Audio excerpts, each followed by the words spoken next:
Policija je v letu 2025 obravnavala 73 kaznivih dejanj posilstva, 92 spolnega nasilja, 7 zlorab slabotne osebe, 163 spolnih napadov na osebo mlajšo od 15 let, 10 kršitev spolne nedotakljivosti, zlorabo položaja, 4 zlorabe prostitucije in 194 prikazovanj izdelave, posesti in posredovanja pornografskega gradiva. Do 10. avgusta letos je obravnavala že 46 posilstev, izstopa leto 24, ko je bilo v celem letu prijavljenih kar 89 posilstev. Policija kot ključen izziv pri učinkovitejšem pregonu in manjši sekundarni viktimizaciji žrtev prepoznava hitre in strokovne postopke, saj dolgotrajni postopki dodatno obremenjujejo žrtve, citiram, žrtev s ponavljajočimi zaslišanji dogodke podoživlja, prav tako se v dolgotrajnih postopkih srečuje z osumljencem, kar povzroča še dodatne travme. In kako se te številke odražajo v medijih? Po več letih sojenja oproščen posilstva 19-letnice. Koprsko višje sodišče je presodilo, da moški ni zagrešil posilstva družinske prijateljice, ker je dejanje začel, ko je še spala, silo pa je uporabil šele, ko se je zbudila in je s pomočjo prisile dejanje zgolj dokončal. Višje sodišče je razveljavilo oprostilno sodbo za peterico, ki ji tožilstvo očita posilstvo 15-letnega dekleta. Za skupinsko posilstvo sredi Ljubljane jim bodo sodili še enkrat. To je bilo samo nekaj fragmentov medijskih zapisov iz zadnjega obdobja, kaj sporočajo tako žrtvam kot storilcem in javnosti. V studio sem povabil Tjašo Koser iz kulturno-umetniškega društva Transformator in Boštjana Vernika Šetinca iz Društva za osveščanje in varstvo Centra antidiskriminacije Ovce. Ja, sporočajo, da se žrtve ne morejo zanesti na zaščito države, na zaščito sodstva. Na širši ravni družbi sporočajo, da je takšno ravnanje sprejemljivo. Mislim, hočeš, nočeš se da tako razumeti taka sporočila, je pa treba reči, da je recimo od tega prvega primera pa do zdaj se nekaj zgodilo, zakonodaja kazenska je bila spremenjena in pač ni več tega modela prisile pri definiciji oziroma opredelitvi, kaj je posilstvo, ampak je zakonodaja upoštevala, kaj pomeni pravica do spolne avtonomije, tako da posilstvo stori vsak, ki ni pridobil soglasja žrtve, tako da izgovori v spanju in tako naprej, nisem dobro razumel in tako, to ne pomaga več.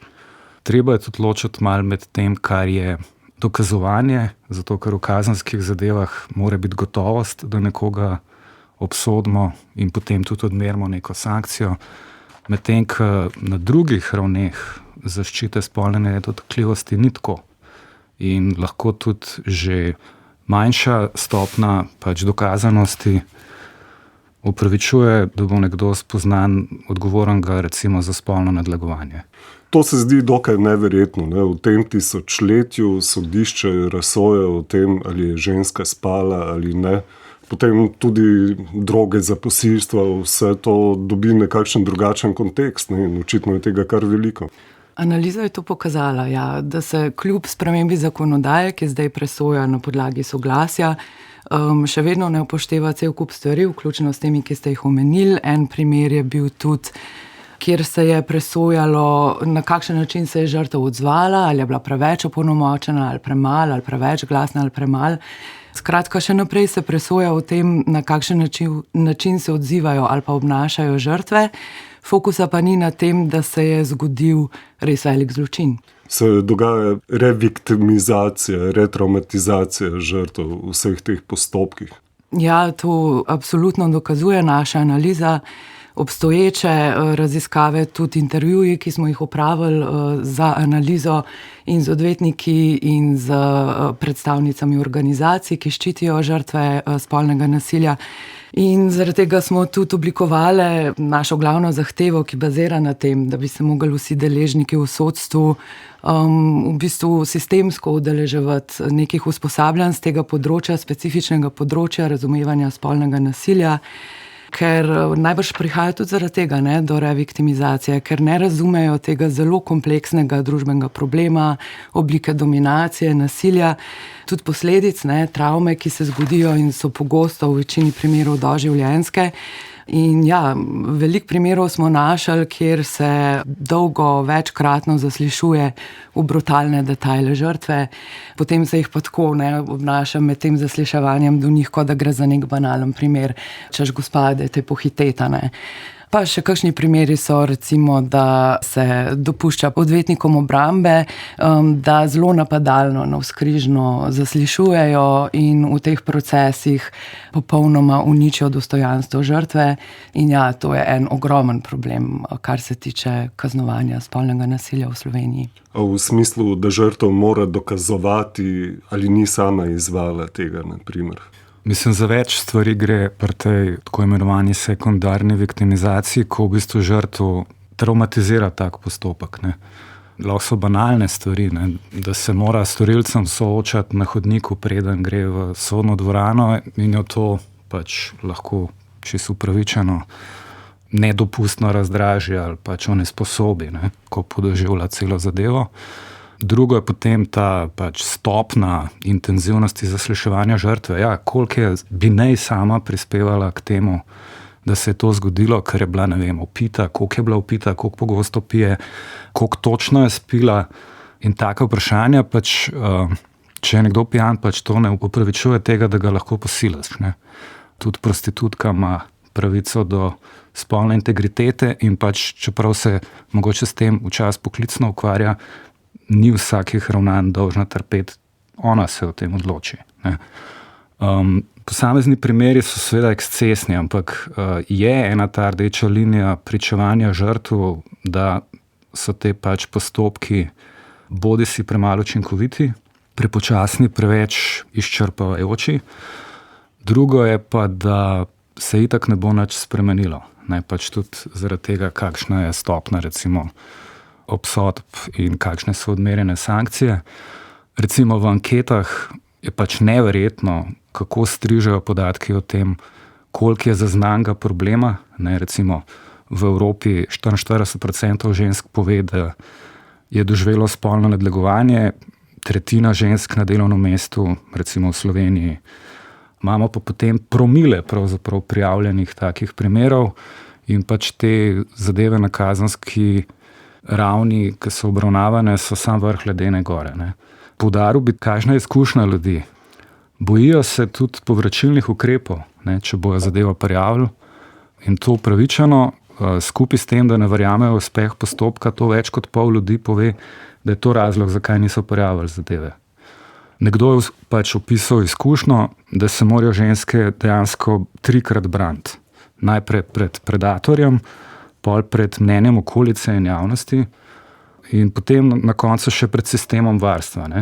Najhujša izjava, ki smo jo sploh videli, je bila izjava ene gospe, ki je rekla, da bi bila raje še enkrat posiljena, kot pa šla še enkrat čez te sodne postopke. Ja, in pri tem je seveda res potrebno poudariti, da moramo razumeti to izjavo metaforično, ker si nihče ne želi biti posiljen. Ampak če primerjaš to težo izjavo s temi posledicami posilstva kot ene izmed najhujših oblik, ampak tudi blažje posledice spolnega nasilja, pa ki se ponavljajo, puščajo velike posledice. Če primerjaš te posledice, travma spremeni biološko tvoje možgane, delovanje telesa, duševnosti, ves čas potem imaš neke nenadzorovane triggerje, ki prinašajo različne odzive telesne celo življenje. In da potem žrtva, ki je šla čez tako brutalno nasilje, kot je posilstvo, izreče, da je to nekaj manj brutalnega, kot iti skozi proces sodni, mislim, da pove vse. Naj pojasnimo, naredili ste analizo, na podlagi katere ste poslali tudi 5 zahtev, ki naj bi jih upoštevalo sodstvo pri sojenju spolnega nasilja in tako naprej. Katere so natančno te zahteve in ste že s katere institucije prejeli kak odgovor? Prva zahteva, ki sem jo že omenila, je to, da zahtevamo sistematično, redno in obvezno usposabljanje sodnikov, tožilcev, policije, izvedencev, odvetnikov o pravici do spolne avtonomije, pa o spolnem nasilju, soglasju, sekundarni viktimizaciji, travmi, skratka, tudi zgodovinsko gledano, neenakosti žensk. Tudi odbor Grevio, skupina neodvisnih strokovnjakov na področju nasilja nad ženskami, to državi močno priporoča. Potem zahtevamo procesne ureditve, ki preprečujejo dokazno izčrpavanje žrtev posilstev in drugih kršitev spolne integritete, naprimer ponižujoča, stereotipna in pretirana, v bistvu za zadevo nerelevantna vprašanja, pa poskuse iskanja krivde ali vsaj soodgovornost pri žrtvi. To je vse povezano s temi problematikami, ki so se izjemno pokazale v analizi. Tudi ureditve zahtevamo, kot je omenil Boštjan, ki preprečujejo te neposredne stike med žrtvijo in storilcem pred, med in po sodnih postopkih. Zahtevamo tudi pregon intimno-partnerskega posilstva po uradni dolžnosti, to nam narekuje tudi Istanbulska konvencija. Zahtevamo razumne roke za pregon, prednostno in hitro obravnavo vseh primerov spolnega nasilja, pa seveda, da so kazni za spolno nasilje in druge kršitve spolne integritete pravične, da odražajo resnost posega v telesno integriteto in duševno integriteto žrtev. Ste prejeli kak odgovor? Mislim, da so bila posredovana ta analiza, ki je kar zajetna. Obsega vse možne študije, ki smo jih na to temo najdeli, prakso različnih organov, ne samo sodišč, javnomnenjske ankete, pričevanja, naredili smo intervjuje. Dobili smo do zdaj, mislim, da odzive predvsem teh podpornih organizacij, ki se ukvarjajo s spolnim nasiljem ali pa nasiljem nad ženskami, ki so bili pozitivni. Tudi nekaj strokovnjakov in strokovnjakinj se je odzvalo na to. Je pa poletje in najbrž institucije tudi potrebujejo svoj čas, da to pregledajo. Boštjan Vernik Šetinc, prej ste omenili primer s spanjem. Kaj pa primer višjega koprskega sodišča, ki je spremenilo kazen za spolnega napadalca na dekle iz leta dni v zaporu pogojno kazen, ker več oseb zaporedoma, kot je pisalo v zakonu, pomeni najmanj 3 in ne 2 posiljevalca. Ja, o konkretni zadevi je težko soditi in tudi mi se zavedamo teh omejitev pri vpogledu v sodno prakso, ker prvostopenjska sodne prakse ni na voljo javnosti. Bi pa načelno rekel, da so v okviru tega razpona, ki je možno kaznovanje, pravzaprav nepomembne okoliščine, ali je bil eden, ali sta bila 2, ali so bili 3, ki je stvar dovolj grozovita, je na voljo neka kazen, ki lahko ustreza temu, kaj je bilo teža storitve kaznivega dejanja. Zakonodaja je trenutno še vedno taka, da kot posebno oteževalno situacijo omenja skupinsko posilstvo in to so 3. Je pa že v zakonodajni proceduri na srečo tudi predlog, da se to popravi in to so tudi vsi enotno pravzaprav zahtevali in podprli, da se to spremeni. Medijsko je bil zelo izpostavljen primer tega, kar se je dogajalo v judu, ampak to ni osamljen primer, tudi v športu. Ja, kar nekaj zgodb je prišlo v javnost. Na eno od stvari bi opozoril, ki je pomembna. Žrtve se morajo opolnomočiti, preden lahko zahtevajo, prijavijo zadevo, zahtevajo uvedbo nekih postopkov. To je v naravi stvari te poškodbe dostojanstva in svoje biti pravzaprav. Dokler ti ne ukrevaš, dokler nisi opolnomočen, ne moreš pravzaprav teh stvari reševati ali pa zahtevati ukrepanja, ker si velikrat ti edini vir te informacije, da se je to zgodilo. Tako da zelo resen problem so v bistvu zastaralni roki za nekatera kazniva dejanja, recimo v intimno-partnerskih razmerjih moraš dati predlog za pregon, plus to moraš dati v 6 mesecih, drugače stvar zastarala. Drugo vprašanje so recimo spolno nadlegovanje tudi v delovnih razmerjih pravzaprav. Te roki za soodgovornost ali pa odgovornost delodajalca za to, da se je to zgodilo in da tega ni znal preprečevati dovolj ali pa da ni ukrepal, ko se je to zgodilo, so res absurdno kratki. 8 dni po zakonu o delovnih razmerjih, pa ima delodajalec nek čas, da se odzove, potem pa še 30 dni za tožbo v delovnem sporu, zoper delodajalca in potem je stvar končana, če se ti v tem času nisi pravzaprav uprl temu, da te delodajalec ni zaščitil. Zdaj resne študije so delali o kaznovalni politiki, Inštitut za kriminologijo pri Pravni fakulteti v Ljubljani, ampak vseeno recimo se ugotavlja, da je pač nenavadno mila kaznovalna politika recimo do teh vprašanj in tle se zdaj lahko vprašamo, kako to odvračalno deluje na tiste, ki bi lahko bili pač storilci in recimo te položaje, ko ljudje lahko zlorabijo ta svojo moč, ne, najbrž niso samo v športu, pri trenerjih, ampak marsikje, ne, tudi konec koncev v mestih vodenja v javni upravi so znani primeri ekscesov, pa vprašanje, kaj se je komu zgodilo ali pa se ni zgodilo. Je pa drugač primer Fabijan Kržovski, šolski primer kulture posilstev, kot mi tudi to poimenujemo, no ne samo mi, ampak organizacije, ki se ukvarjajo s tem področjem nasilja. Sistemskega, ker kot opozarjajo društvo PEND, Slovenija nima celovitega pravnega okvira, ki bi urejal varstvo pravic otrok v športu, institucionalnega, ker v bistvu nobena od institucij ni zares prejela kakšnih resnih sankcij in potem tudi družbena, zaradi tega, ker ko smo spremljali razno komentiranje, ko so te primeri ali pa izjave počasi prihajale ven, je bilo zelo jasno vidno ta kultura neverjetja ženskam. Vi ste prej omenili opolnomočenje žrtev. Je to mogoče ob prepričanju, da mora biti ženska podrejena moškemu? Mladi vse bolj sprejemajo to danes. Ja, kakršnakoli dominacija nad kakšno družbeno skupino je v bistvu profit za nekatere ljudi, prinaša neko akumulacijo kapitala, tako da nekaterim posameznikom je to v izjemno korist, v izjemen profit, da pravice žensk izginjajo oziroma da se zmanjšujejo.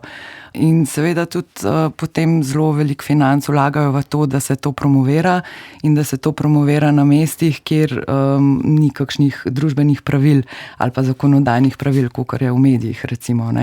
In vidimo, da to, kar se dogaja recimo na družbenih omrežjih, počasi prehaja še na druge plasti družbe. Tudi v medijih je zdaj dopustno nekaj čist drugega, kar 10 let nazaj ne bi niti pomislili, da bi dopustila. Upam, verjamem, da niti slučajno takih stališč pač ne zagovarjajo vsi mladi, čeprav tak trend je, da se je v bistvu neka smer obrnila. Na to sigurno vpliva ta kultura posilstva, ki jo nismo še razgradili, in je pač nekaj, kar sega daleč tudi v preteklosti, neke vzorce vedenja. Ta kultura pač stoji in pade tudi na tej brezbrižnosti oziroma, da se ljudje obnašajo, kot da to ni njihova stvar. Da se tolerira tudi razne ekscese, da se skuša upravičevati taka ravnanja, da se nekateri zdijo kul, če to delajo, brez kakršnih koli posledic.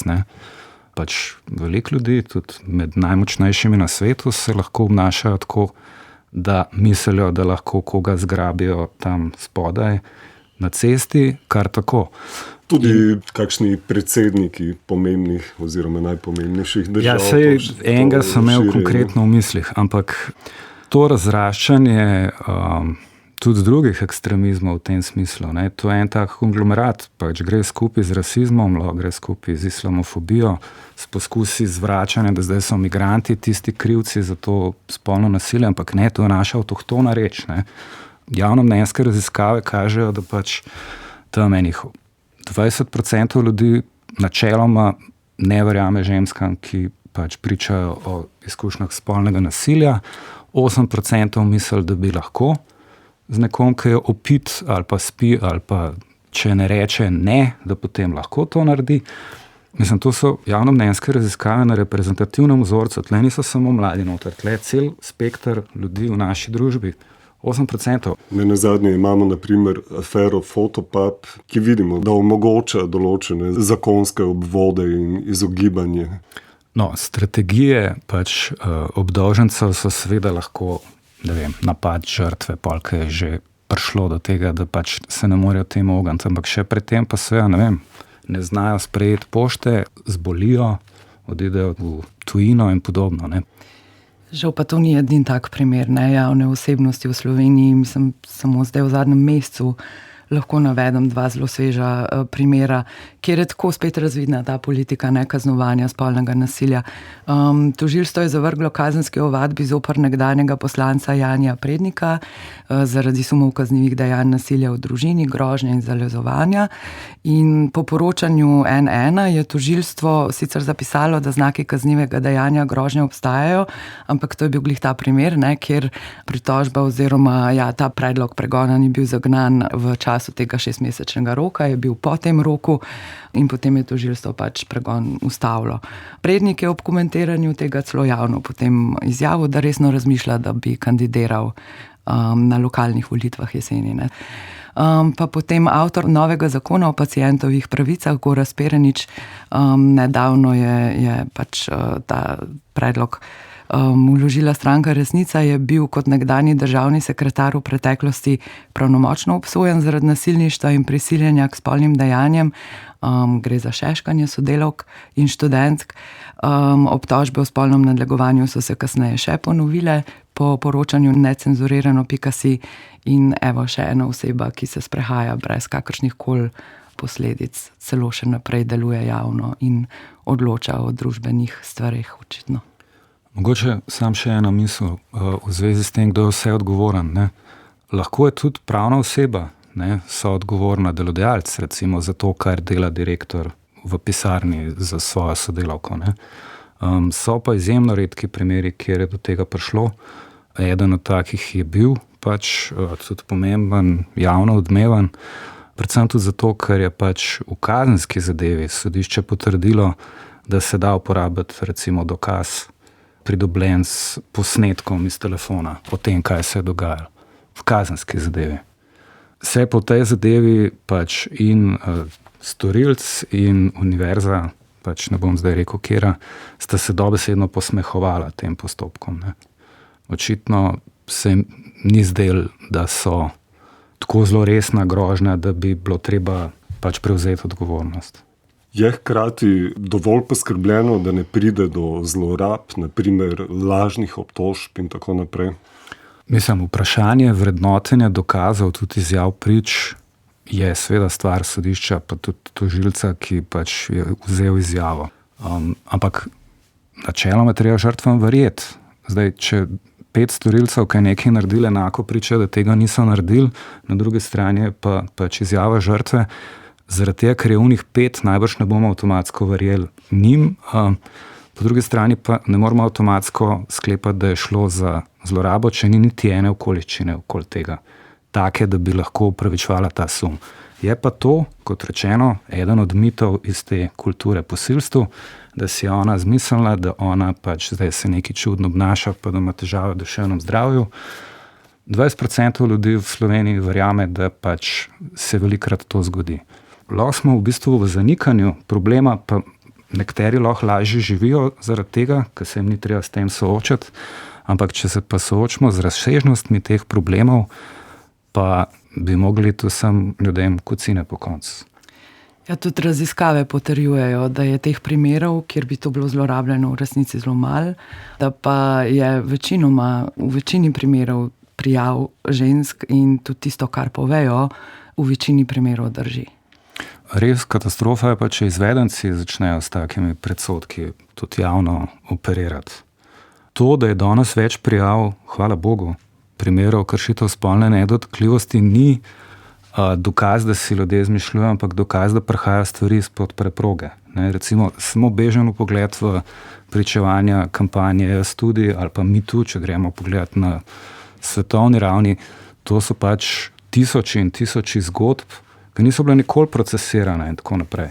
Ampak noben ne bo rekel, da se to ni zgodilo, tudi če ni nekdo odgovarjal. In zdaj trditi, da so ljudje si izmišljavali te zgodbe v teh kampanjah, 15-20 let potem, ko se jim je to zgodilo. A je gospa Pelico lagala? Najbrž so verodostojne izjave prič o tem tako intimni stvari. To niso maščevanja ljudem. Seveda pa možnost zlorabe vedno obstaja, ampak tožilci in odvetniki obrambe in sodniki imajo vse sposobnosti, da to prepoznajo. Mogoče lahko v sodnih izvedencih še dodam, da organizacije, ki podpirajo žrtve spolnega nasilja, prepoznavajo, da so problematični tudi sodni izvedenci. Da v večini primerov ne prepoznavajo spolne zlorabe, še posebej se pa to izraža pri prepoznavanju otroške spolne zlorabe.